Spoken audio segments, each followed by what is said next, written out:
Hello, everyone, and thank you for joining us for supporting teen mental health during COVID-19. My name is Victoria Bruick, and I am Pandemic Parenting's digital content producer. We are so excited to have you all here tonight. This webinar is part of our bi-weekly Pandemic Parenting Exchange series. And to stay up to date on our latest webinars, you can follow us on social media and subscribe to our email list. With that, I'm going to introduce the co-founders of Pandemic Parenting, Dr. Amanda Zalahusky and Dr. Lindsay Malloy. Dr. Amanda Zalahusky is a clinical and forensic psychologist and an associate professor of psychology at Valparaiso University. Dr. Lindsay Malloy is a developmental and forensic psychologist and an associate professor at Ontario Tech University. You can read more about them and their backgrounds on our website. With that, I'll turn it over to Lindsay. Thanks, Victoria. Thank you, everybody, for joining us tonight. We're really excited to be having this conversation, a much needed conversation, and I'm sure will be a very interesting conversation. But just a few words on why we wanted to have this conversation in particular. We have been doing this now. This is our 13th Pandemic Parenting Exchange, like Victoria said, and we get so many questions from parents about teens and tweens. And whenever we cover a topic, we usually get the, okay, but what about my teenager? What about my teen? And so our bias has been a little bit to focus on the younger kids, and a lot of our examples are about younger kids, partly because we have younger kids ourselves. Between us, Amanda's oldest is 11. My kids are 3 and 5. So we really wanted to bring that focus to teen mental health tonight. And there's some evidence that parents of younger kids are struggling more, probably because younger kids need more attention and more hands-on. But that there really are a lot of issues that are facing teens right now and parents of teens. They're more self-sufficient, yes, but they also have very different socio-emotional needs than our younger kids. So we really wanted to put that spotlight on teens tonight. And there have been some, concerning headlines even in recent days about teen mental health, including about the potential rise in suicides linked, potentially to school shutdowns and lockdowns, although it should be noted, as they did in the New York Times article that came out recently about this, which I think Victoria can pop into the chat, that youth suicide rates have been rising for about a decade. So really this should be on our radar and an issue that we are thinking about, talking about, pandemic or no pandemic. So we're really excited to have 3 guest experts tonight to talk to us about teen mental health. So first, I'll introduce Dr. Elizabeth Cauffman. So Dr. Cauffman is a professor in the Department of Psychological Science at the University of California, Irvine. Go Anteaters, that's our actual mascot at UCI. And she holds courtesy appointments in the Department of Criminology, Law and Society, the School of Education, and the School of Law. She has published over 100 articles, chapters, and books on a range of topics in the study of contemporary adolescence, including adolescent brain development, risk-taking and decision-making, parent-adolescent relationships, and juvenile justice. Findings from Dr. Cauffman's research were incorporated into the APA's amicus brief submitted to the U.S. Supreme Court in Roper versus Simmons, which abolished the juvenile death penalty, and in the 2 cases that placed limits on the use of life without parole as a sentence for juveniles. And I actually had the privilege and honor of working with Beth starting in my 4th year of grad school at UC Irvine, and getting to know her kids, who are actually now teenagers, which is really scary to think about. So back when I was in grad school, I was even allowed to borrow her 4-year-old to take her to Disney, which is the best way to see Disney, through the eyes of a 4-year-old, especially when you can just return that 4-year-old to her parents afterwards. So I just couldn't resist putting up those very old pictures of them being so tiny. All right, so our next speaker, who we're really excited to have, is Dr. Christopher Drapeau. He's a licensed psychologist and the state suicide prevention director for the state of Indiana. He's provided clinical psychological services in university counseling centers and outpatient psychology clinics, and school psychological services in suburban and rural school districts. He's developed clinical specialties in the areas of suicide risk assessment and management, behavioral sleep medicine, and parent management training. In addition to working as a psychologist and overseeing suicide prevention efforts in Indiana, Dr. Drapeau serves as an adjunct faculty member at the Indiana University Richard M. Fairbanks School of Public Health, where he publishes research broadly on sleep and suicide. So we're really honored to have him here tonight with us to talk to us about teen mental health. And finally, Laura Sanders-Morris, Laura Sanders-Morris is the Director of Policy and Programs at California Partners Project, who recently published an in-depth report on California teens called "Are the Kids All Right? How Teens Are Struggling with Loss and the Limits of Living Online." And I'm sure we'll hear a lot about that tonight, which is really exciting. Her collaborations with Disney, Nike, Time Warner, and Meridian Health, identifying social responsibility opportunities and developing strategies, led to programming initiatives that have supported both internal stakeholders and external community-based organizations. With a sustained commitment to socially responsible outcomes, Laura has served on national and local boards advocating for children, gender, and race equity.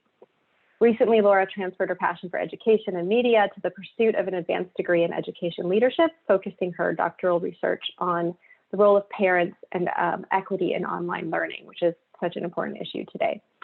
So with that, I'm going to turn it over to Amanda to introduce our moderator tonight. Thank you, Lindsay. So it is my great pleasure to introduce our moderator tonight. We thought, for a change, as many of you know who may have joined us before for one of our pandemic parenting exchanges, we always have a moderator who is an early career professional, current student, rising star in the field. And for tonight's conversation, we thought, how can we have this conversation about teens without having a teen lead us in that charge, without having the teen perspective and voice helping us really talk through these issues? So, as I said, it is my great pleasure to introduce Charlotte Witvoet, who is a 17-year-old who has struggled her whole life with mental illness. As she says, after years of mental hospitals and therapies, she is on the road to recovery and wants to share her coping skills and story with other young adults. In 2019, she started her own part-time Etsy business. And in 2020, she published a young adult novel diving into the struggle of mental illness called Paint My Body Red, which you can find on Amazon. During this pandemic, Charlotte has filled her time and attempted to stay mentally healthy by spending extra time with her dog, making TikToks, and dressing up to go to the grocery store. She continues to be an advocate for mental health, LGBTQ+ equality, and sexual assault survivors. So welcome, Charlotte, and I will turn it over to you. All right, thank you everyone for joining. Basically, the structure that we're going to have is we're going to start with the basic discussion with our guest experts, and then we'll have some Q&A starting around 9:40, 9:45, but we might kind of just sprinkle all of that in there and just see how it goes. We'll start with Chris and then go to Beth and then to Laura. And can you each start off by briefly sharing a bit about the work you do and how it relates to teen mental health?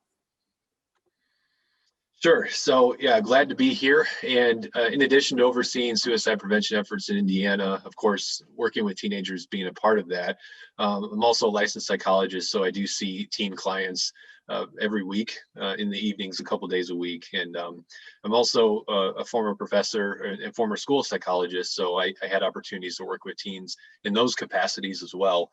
And so that's something that's near and dear to my heart and looking forward to talking more about. But that's just a brief overview there. Well, great. First, it's just nice to be here. It's always nice to see your students succeed. Lindsay is a rock star, and I'm so impressed that she and Amanda put this together. And so when you see your students go off to do amazing things, it makes you super proud. So congratulations to you guys.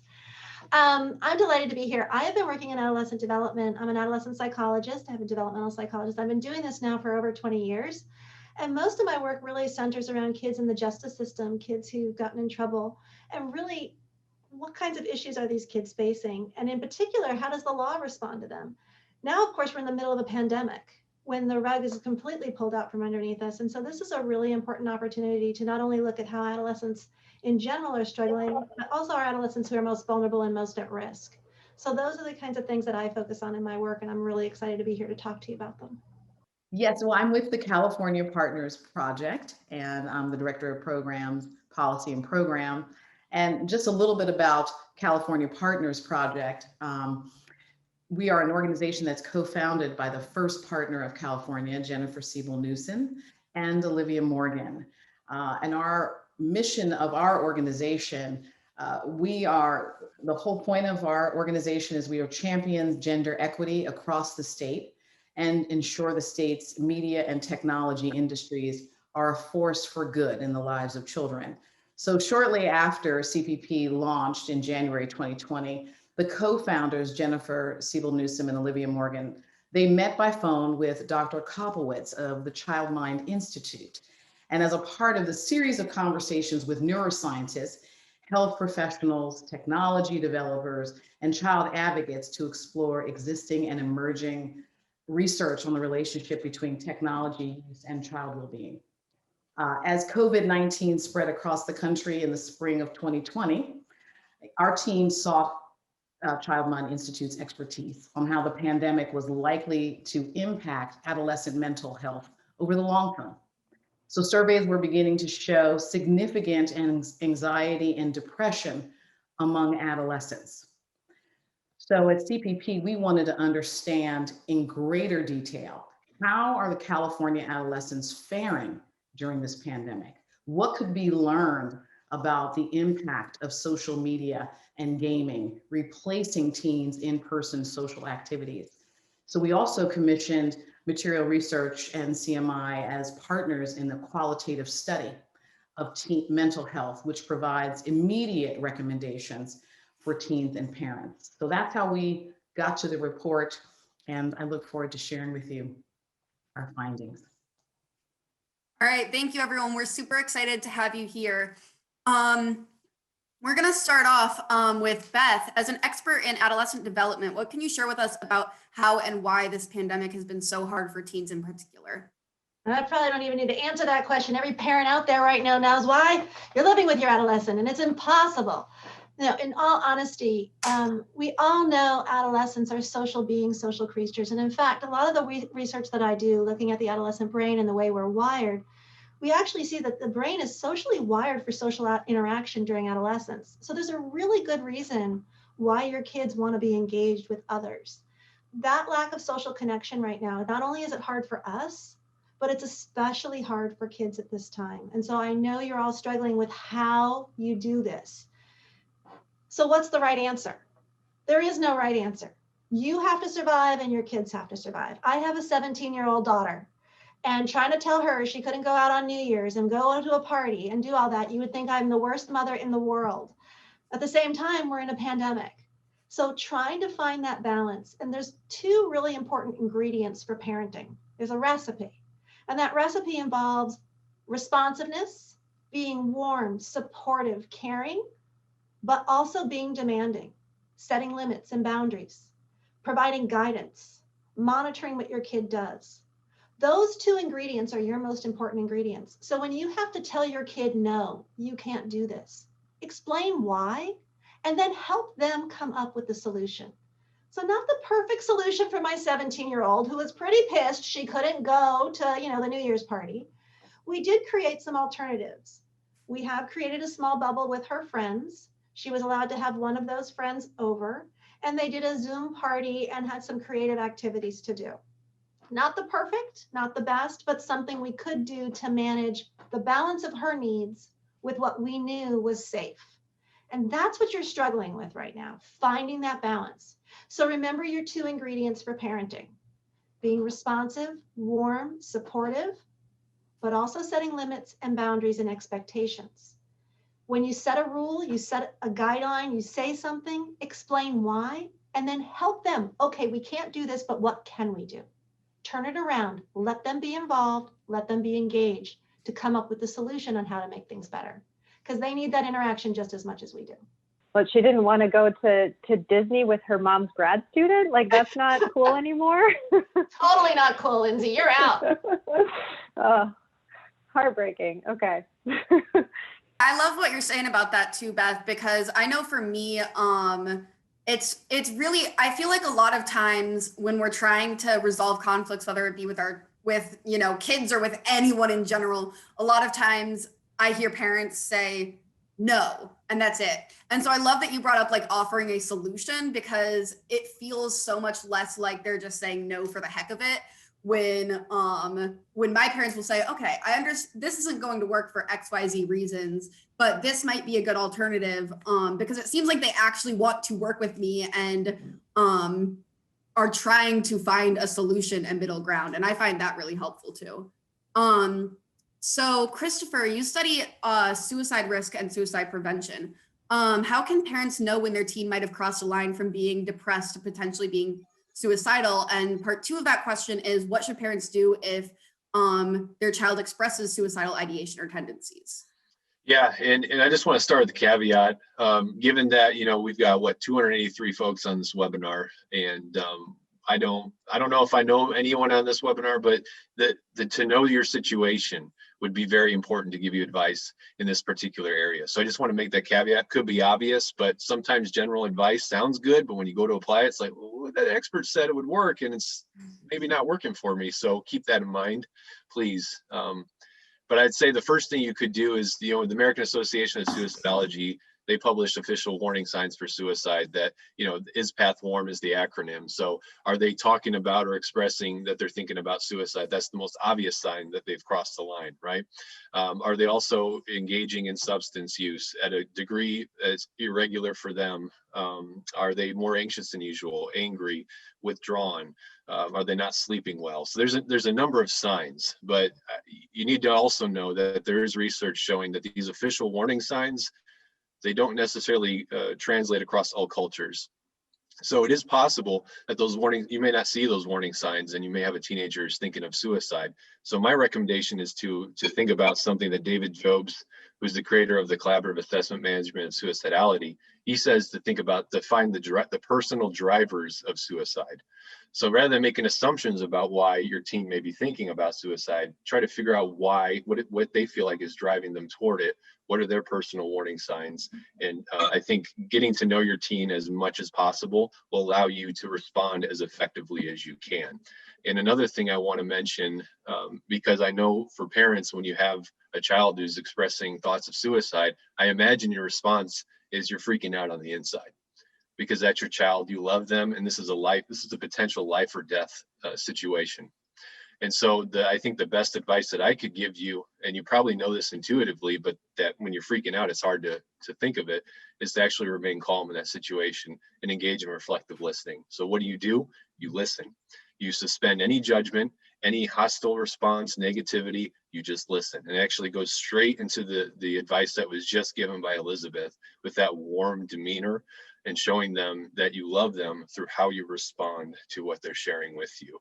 And so again, I'll just say, get to know your child and what drives them towards suicide, and strive to, and I would also say, one more thing I would add is to make it your mission every day. And I know this is hard, it's not easy, but try to do it every day to find a few minutes of meaningful interaction with your teenager. And the reason why I say that is because if you only give them attention when things are bad, you're sending a message that they're only a priority when things are going wrong. And so if you make them a priority each and every day, you send a message to them that your life, you matter to me.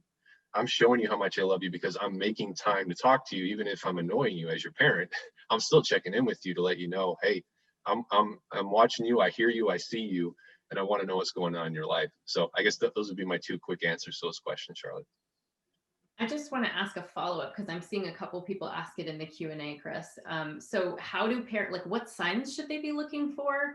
And then what do you do when your child is saying out of anger, at you or the world or whatever, that I want to kill myself? Like, how do we tell when to take this seriously?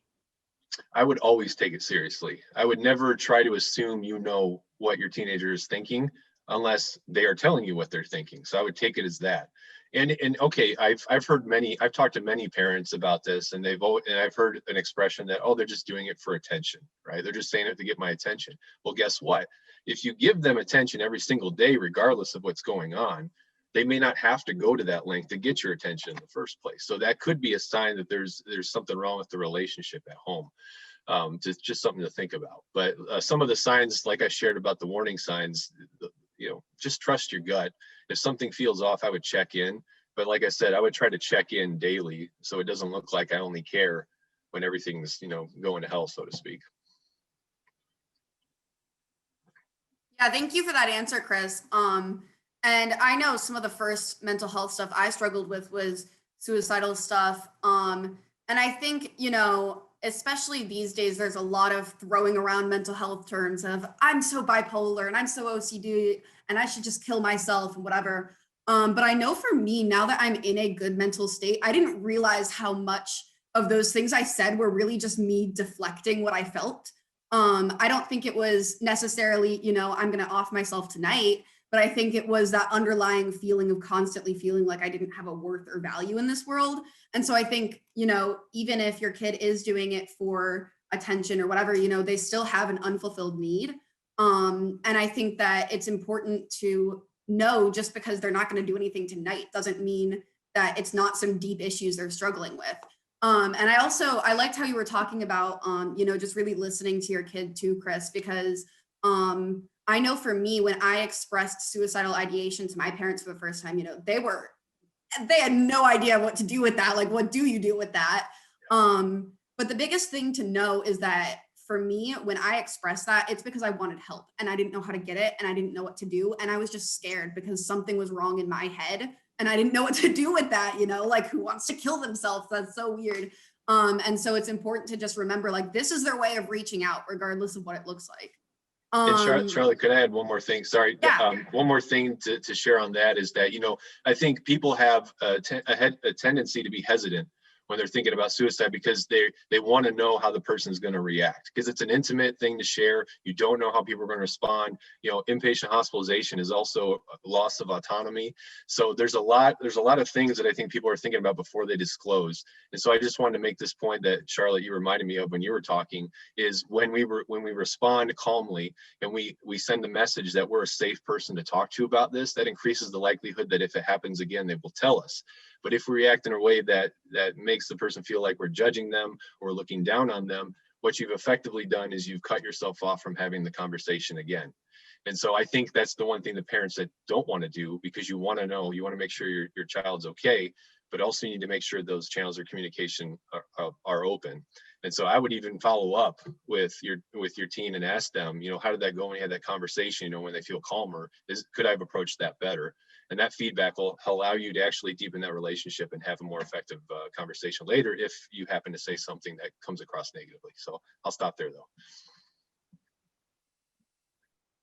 All right, thanks, Chris. Yeah, I love what you added to that. So moving on with Laura, your organization partnered with the Child Mind Institute to study the effects of the pandemic on teens specifically. So what were the results of some of the studies you did and what exactly did you find? Well, we found a few things that were surprising to us initially. And one is the sense of loss, and that the adolescents really understand that they have lost this time frame in their lives in terms of their identity. It's not just the loss of, for the athletes, a tremendous loss. If this is the year that they were looking for recruitment, it might be their last year of high school. There goes the prom. They finally, a student may have just gotten a role in a play and was excited, but that we look at what has happened to them as grieving. They are tremendously sad. And what we found in our finding is that social media and gaming is the replacement of community for them. We had a 16-year-old young woman who said, you know, I really miss seeing friends in the hallway. I didn't realize how much just seeing someone walk along the hallway, how much that meant to me. So the day-to-day, they're clinging to clinging to social media and their gaming. And what we also found is that parents didn't really have a true sense of how many hours their kids are online. You know, there's a thought that, oh, well, maybe they're on for 4 hours. And we also found that with some of the teens that they didn't realize how long they were also on. And so when we looked at it, some of them were on 12, 14, 15, 16 hours a day. So the screen saturation that we're talking about, that the teens would then start using the technology as a sedative. So after they've gone on the online schooling, they may take a break to get something to eat. Then they're on for social media and could be scrolling. The girls could be scrolling for 6-7 hours on TikTok. The boys are gaming and having these disposable friendships. They meet in the community, and then maybe, you know, 3-4 weeks later, they're not really friends necessarily, but that's how they're meeting their friends. But one final thing is the technology is often a sedative. So at the end of this day, and they're ready to go to bed, well, in order to unwind, they're watching Netflix. So it's a full-on day. And that's why we are referring to screen saturation. We do offer some tips as well within our toolkit that I'd like to talk about later. Thank you, Laura. So yeah, really interesting findings. And I just wanted to note two things that you said or brought up, right? Students and youth who've lost their sports seasons and are grieving that, as well as the screen time issue, that those are two of the previous topics we've tackled in these pandemic parenting exchanges. So we encourage you to go check those out, because we had long conversations for the exact reasons you mentioned. Like, these are things that, you know, kids are really struggling with right now. So thank you for the work you did on that. Yeah, that's awesome. Thank you for everyone for sharing about that. And this is kind of related to what Natalie asked in the chat. How do you engage with a teen? I'm going to direct it towards Beth first, and then everyone else pitch in however you're feeling. But how do you engage with a teen daily, like Chris was suggesting, when they're avoiding you or spending all their time in their room, or, you know, either the lines of communication aren't the best, or you just don't have that good relationship with your kid? Well, engaging with a teen is always fun and always a challenge, right? So you got to have some fun with it. You have to remember, adolescence is a time of autonomy development, building that independence, becoming your own person. It's also a time of figuring out who you are. And part of that self-exploration is by meeting other people and doing all those other things. So media and social interaction, like, that's what they're using right now to do those things. And it's normal and it's okay. And we're in a very weird situation. So give yourself a break again. It's okay to do some things a little bit differently right now. That said, how do you get them engaged? I'll tell you what I'm doing in my house. Dinner time is a rule now, because where else are you going to go? So we all sit down to dinner together, and they all say, can we watch TV while we eat dinner? And I'm like, no, because we've been watching TV all day. And they kind of resist all sitting down to dinner together, because like, oh, mama. But we actually have dinner conversations that lasted like an hour, hour and a half. It's the one time, and there's nothing like putting food and some talk together to actually create an environment that fosters discussion, because it takes a little bit of the pressure off. You're not in their face. What are you doing? You're eating dinner. And one of the tricks I always use, and when conversation gets a little tough, is to say, okay, tell me 3 things about your day, 3 things you want to share. Some people do the highs and lows. That's a choice too. I just let them pick 3 things. Forces some discussion, forces them to think about 3 things that happen in their day, and then we can pull on those things. So concretize it a little, make it simple, make it fun, food, engage with dinner time. And that's how we've been able to work it in my family. Another great example is when you do have to drive somewhere. Sometimes the best conversations happen when you're driving or walking. Research actually shows that when you're side by side and walking, you actually have more open conversations. It doesn't create the intimidation factor of just staring at somebody. So if you really want to foster discussion, don't force it, create the moment. The moment will create the discussion. But if you force it, you're going to get that resistance. But if you say, hey, let's walk the dog, you're walking side by side, discussion will follow. So create the moment and you'll get a discussion. You know, and along those lines of creating the moment, what we also found with physical activity, we found that 65% of our kids are not moving at all. So what Dr. Cauffman is discussing is coming up with these ideas. And that's part of what's in our expanded toolkit, is we have tools and recommendations and suggestions for teens as well as for parents. And becoming active, the modeling. I know in my household, I have a 12-year-old and a 16-year-old, and one is super athletic and the other one is the artist. He's right now making a costume he's designing for himself. So he knows how to take care of himself in creativity. However, he hasn't done anything physical all day long. And I realized as a parent, and after this study, I have to be the role model, because I wasn't doing anything either. I'm working all day at home. I'm fortunate enough to be able to work at home. However, what that means is my screen saturation is also intense. And so I can't keep saying to him, you need to get off, when I'm on also. So what I've done a little differently is started moving, started practicing yoga in the house, asking them to join me. Not easy to do, But as Dr. Cauffman said, it's a step towards. I want to pop in. I think that's great, Laura, because creating those moments, and God knows exercise is one of them we definitely all need. But Natalie, you asked a really good question really quickly. What if they say they're not hungry and leave dinner after 5 minutes? My son's done that a couple times, and I'll say, that's fine. You don't have to eat, but this is family time, and this is important. So we're going to sit here. You can sit, you can leave, but you got to stay in this area. If you want to sit over there, if you want to sit here, but this is our moment. You don't have to eat, but you do have to just be with the family. And just to hear other people having a conversation might bring him in. It's not easy. My son did the same thing to me for a while, so I get it. And you just keep trying. Yeah. Go ahead, Chris. Go ahead. No, I was just going to add, so my oldest is 5, so I'm not there yet. I've got 3 girls, so it's coming, is what I'm told. But working with teenagers as a therapist, though, there's times where I work with youth who they don't want to talk to me. So how do you get them to open up? They want, being in the office is the last place they want to be. So I found that getting engaged when they do open up, getting engaged and giving them time to explore what they're interested in. And I think this also extends to the home environment. So, spending time doing something that your teenager wants to do, maybe you don't even like it. You don't like the third-person shooter games, but you just sit down and play with them anyway. And that could create a moment to talk as well. And it's a way to connect with them on a level you may not already. So that's just something I wanted to add as well.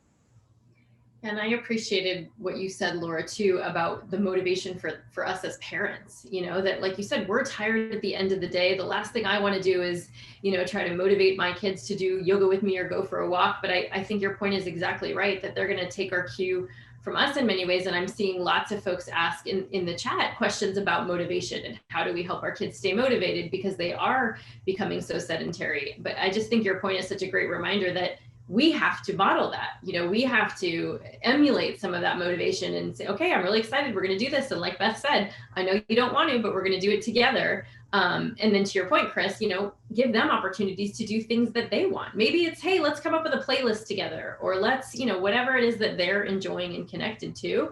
We also have to offer the opportunities for them to direct that engagement. We have offered YouTube's in our report from Bollywood dancing to hip hop to square dancing, a range, Irish dancing, the whole gamut. And they're all free. And we recommend dance parties. 20, 30 minutes. When's the last time you danced with your children? That's awesome. Yeah, I've been doing a lot of superhero workouts in this house. And yeah, I mean, I'm like Chris, my oldest is 5. So, for us, it's, I do remember Amanda saying though, what Beth was saying, as well about being side to side and the idea of a conversation being much less intimidating if, they're in the car, or maybe they're even in the back seat. And like, it's just somehow that psychological barrier is down and it becomes a little bit easier to share. For me, it's like laying in bed with my 5-year-old next to him and he asks some of the most, hilarious and bizarre questions. But I realize probably most teenagers are not wanting their parents to lay next to them as they fall to sleep, which don't tell me that because it makes me very sad to think about. Someday he won't want me to lay next to him when he's falling asleep. Anyway, sorry, I'm having a moment. Yeah, you guys I'll all turn it brought back up, to you, Charlotte. Yeah, you guys all brought up some great stuff. And I wanted to say too, as you all were talking, just to add a little bit of a 17-year-old's perspective. I don't know if my parent came up to me and said, "Oh, come on, we're gonna go walk the dog together, honey," I'd very much be like, "I'm watching Netflix, bro. Like, leave me alone." So I think a good tip too that I think would help me is if you know what they're interested in and they're sitting at the dinner table going, "Well, why do you care what's happening with my day?" Or "I'm not even hungry," or whatever other things whatever other stubborn things we like to say. I know for me, it's helpful if someone asks me about something I'm really interested in. So like, for example, I might not, like, my brother does a lot of video games, whatever. And I don't think he'd be too happy if my mom sat down with him and was like, "Oh my God, let me in on your Call of Duty." But if she was like, "Wow, I really heard you yelling in there. What was that all about?" Sometimes getting a conversation rolling about something that they really enjoy, or, hey, I know you're really enjoying your history class. Did you learn anything new there today? Rather than just asking the generic questions might get them a little bit more engaged and excited about whatever's happening. So I'm going to direct the next question at Chris to start, and then, again, wherever it goes. So how do parents know when it's pandemic boredom that their teen is experiencing versus something more serious like depression? And what are some of the key signs that parents or teachers should be looking out for to see that difference? Well, I think there's a difference between boredom and the signs and symptoms of depression that are pretty typical. And so, if you just think about what those signs are, so a feeling of sadness, right, almost every day, a loss of interest in things that used to be of interest, right, withdrawal, problem sleeping, thinking of suicide, so appetite changes. If you see anything like this that's out of the ordinary, like I shared earlier, I would check in just to see what's going on. And if they say it's boredom and you don't see any other classic signs of depression, then maybe it is boredom. But like I said earlier, I would check in every day, still see how they're doing and how we can engage with them, kind of, Charlotte, as you were pointing out, just be interested and show our love through what we do. Yeah, I really appreciate that answer, Chris. I think sometimes we all overcomplicate things a little bit. Because sometimes the lines feel so blurry, or it feels so overwhelming, or how am I going to admit that my teen is depressed, and stuff like that. So I love that you were just like, this is, it's not that complicated, you don't have to overthink it. So many of the parents who registered tonight want to know about how they can best support their anxious or depressed teen. What would you tell them, and what are some ways they can help their teen cope, especially with all this extra stuff we're dealing with in the pandemic? It's a time of uncertainty for a lot of us. And I think the point made earlier about being role models to our kids is important, because we can model to them how we handle the uncertainty. Because guess what? We all have one thing in common right now. That's we're all going through a pandemic that we probably never lived through at any point in our life. So we have that in common. But at the same time, I found that, why do we feel anxious when things are uncertain? Well, usually it's because we have a feeling of loss of control. So how do we bring that feeling of control back? By creating plans, by organizing our day, by bringing that structure to each daily routine, which could be boring over time, but it also gives us a sense of control over outcomes. And that could actually decrease anxiety. To Beth's point, though, the anxiety could be coming for different reasons. So it would be important to know what's feeding the anxiety. But I know that sometimes planning, setting an agenda for the day can be very helpful.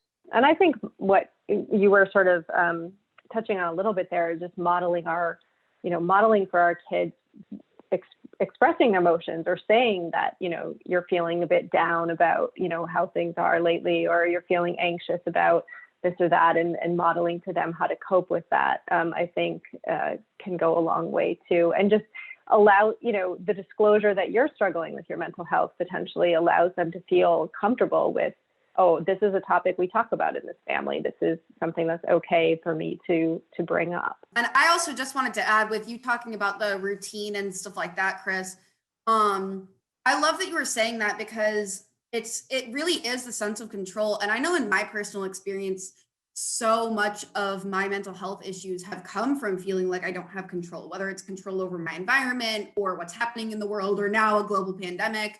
And, that causes a lot of, whether it be eating disorders, self-harm, any of that stuff, even just general depression, because that is where I think Beth was saying earlier, we're finding our sense of autonomy.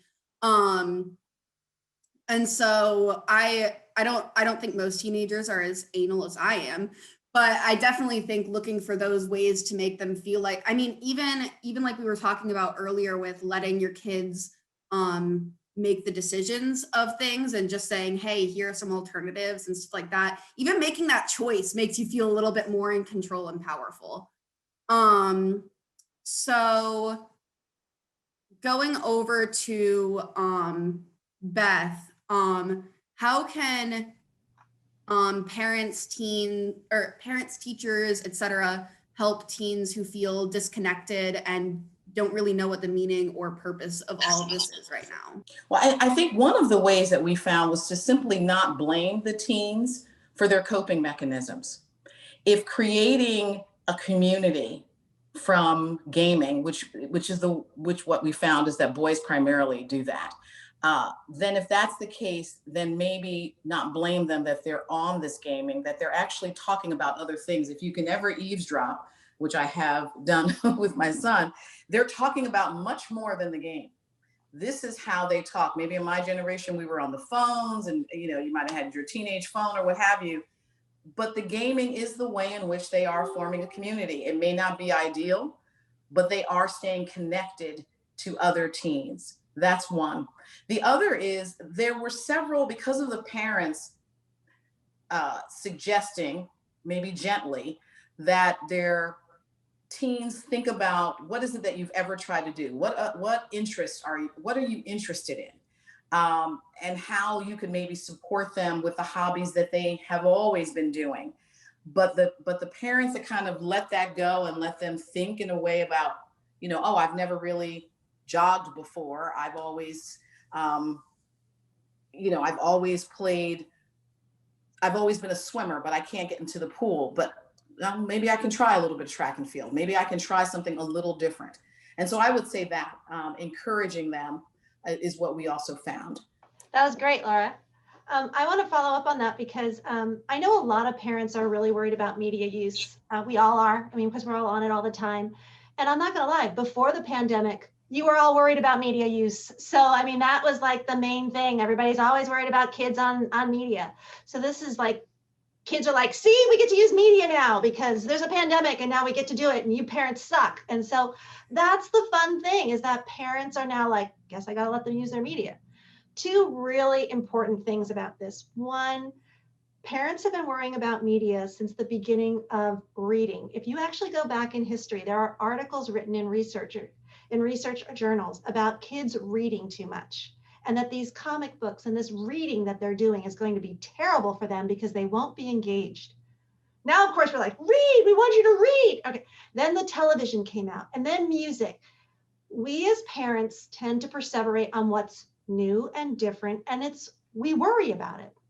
There's some great research. My colleague Candace Odgers has a phenomenal research program that's basically studied teens and media pre-pandemic.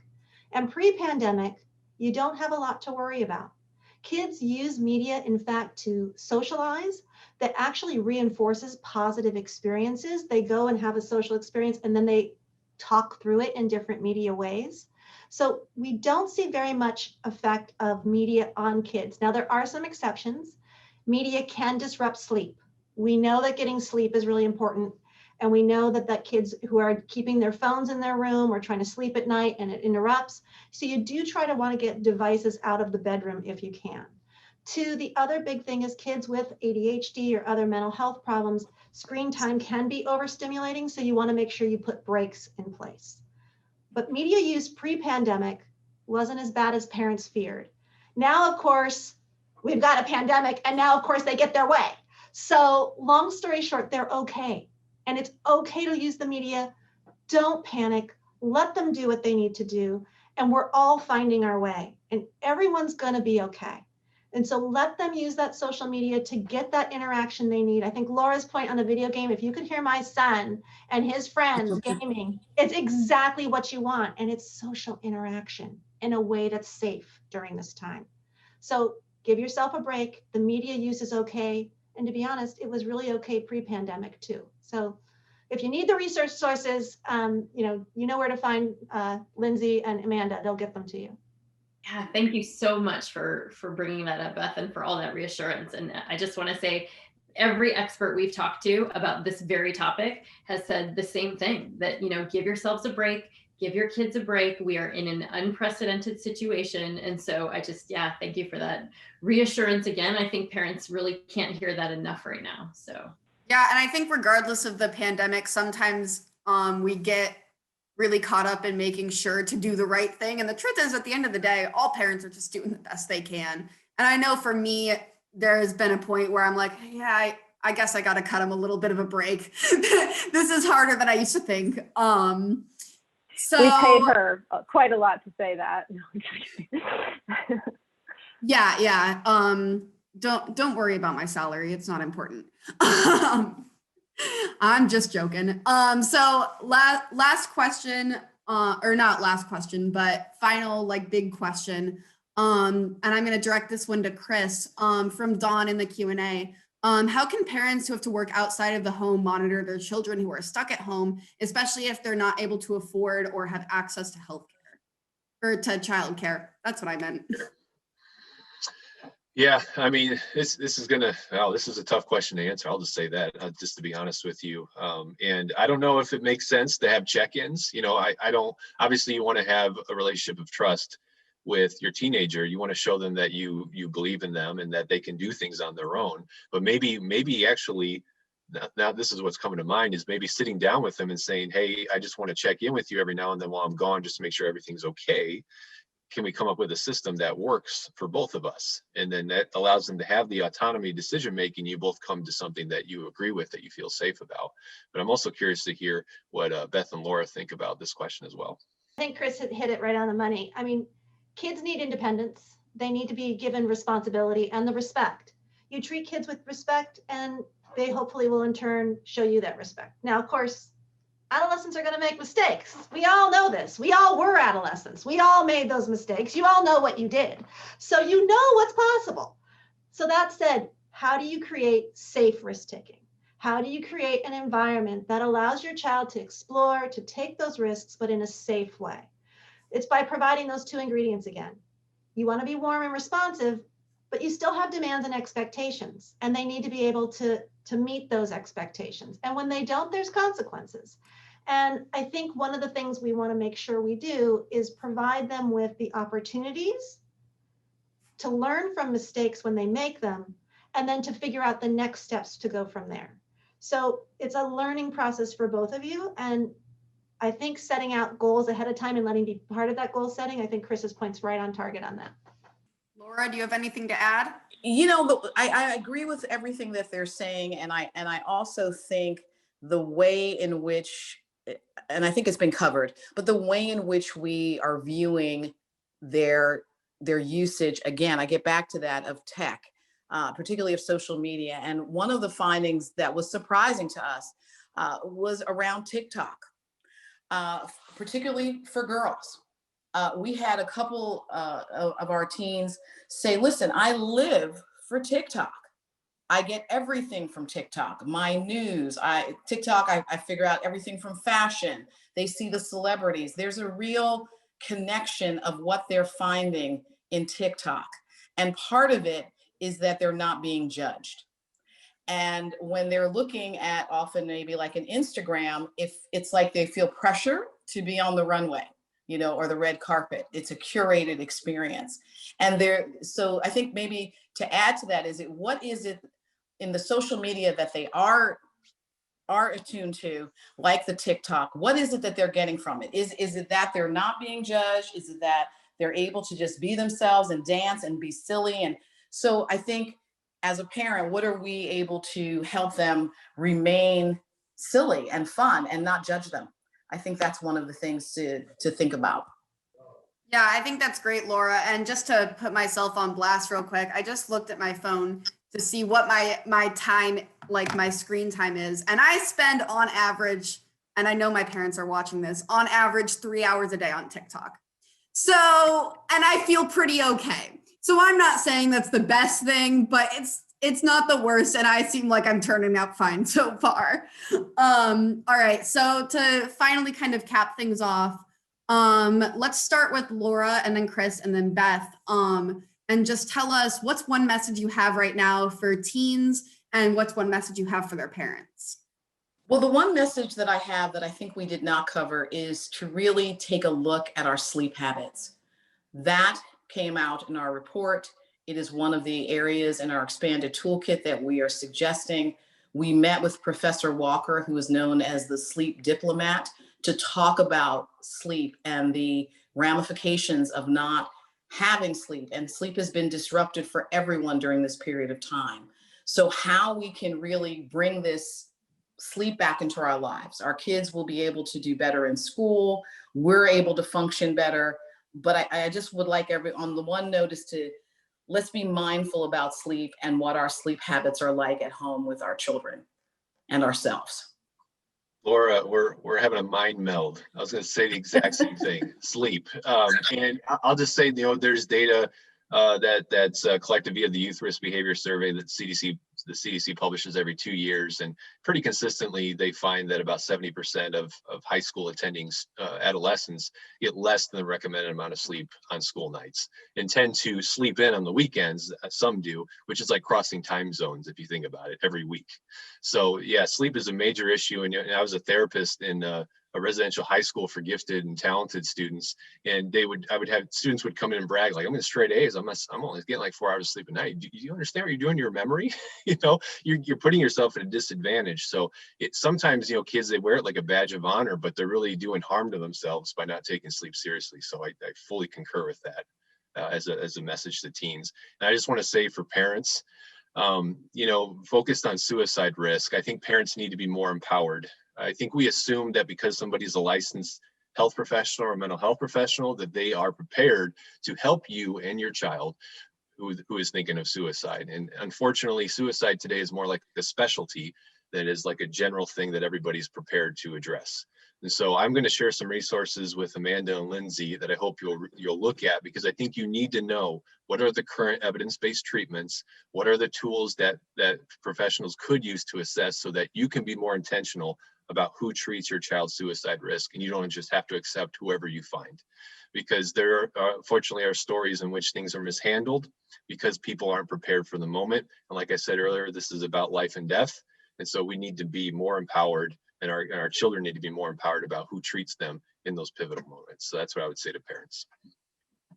Chris, can I follow up really quickly and just ask, and I know we're like getting to our time, but I think a lot of parents often worry that if they talk to their kids about suicide, like if they bring up the subject or if they ask them about it or wonder if they've been thinking about it, whatever, that will kind of put the idea in their mind, and that, we shouldn't talk about it because I don't want to give them ideas or let them know that that's an option. Like, what would you say about that as someone who is a researcher in this area? I would say there is no research to support that. Then that's why it's generally called a myth.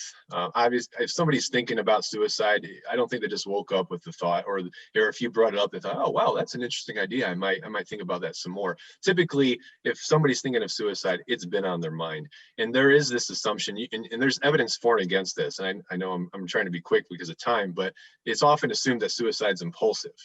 But there's some evidence to suggest that it can be, but there's also evidence to suggest that actually people put a lot of thought into it. And there's a substantial proportion, at least of adults, who planned their suicide attempt before they attempted, at least for those who survived an attempt. And so that provides an argument that actually they put thought into this ahead of time. And what looks impulsive is actually them following through on their attempt plan, which they made much earlier. All right. Thank you. I'll take it home with the last few seconds. Just for kids, it's hope. Kids tend to be short-sighted, here and now, in the moment, can't necessarily always see long-term. This pandemic is going to end. Keep reminding them that. There's a lot of great things on the horizon. Don't focus on just this right here and now. Keep reminding them of what's going to happen.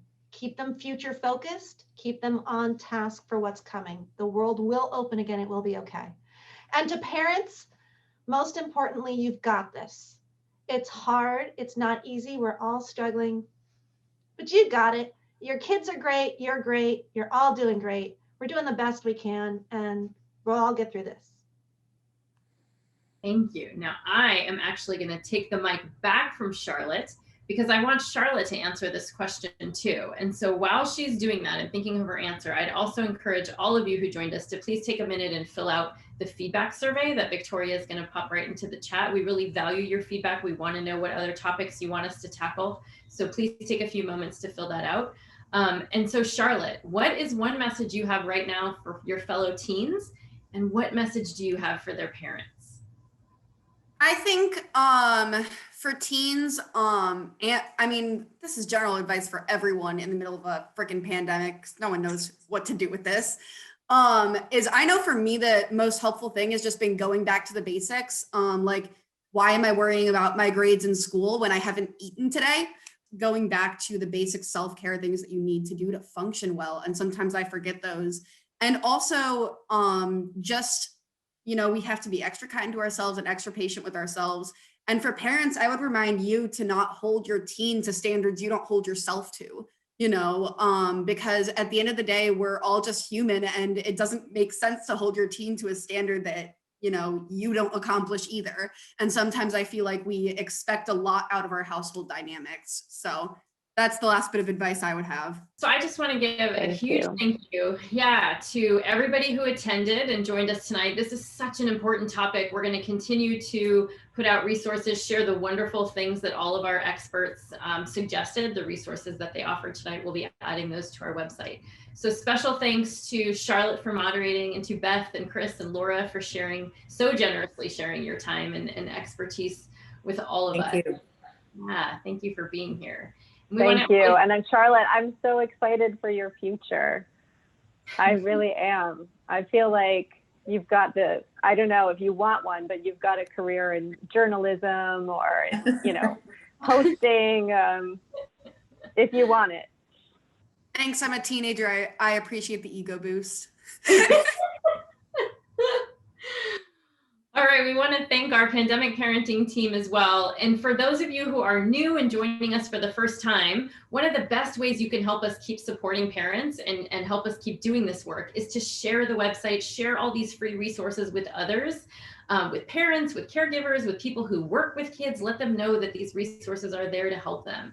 And if you've been part of our community from the beginning, or this is your first time joining us, we're really grateful to have you as part of this really quickly growing pandemic parenting community. As you may or may not know, pandemic parenting is funded by the generosity of our donors and grants. Lindsay and I donate all of our time to this, but when our community shares a gift with us, we can continue to fulfill this mission, which is to share science-based knowledge, experience, and resources with parents and caregivers navigating this pandemic in ways that are immediately accessible and useful. So we have big plans, lots more resources coming. And if you'd like to be involved, we invite you to, again, share the resources, follow us on social media, subscribe to the newsletter so you always know what's coming next. Make a gift if you're able, or if your organization might be interested in partnering with us, we would love to talk with you.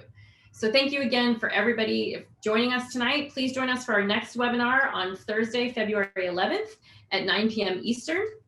And that one is called The Not So Get Along Gang, Managing Sibling Conflict During COVID-19.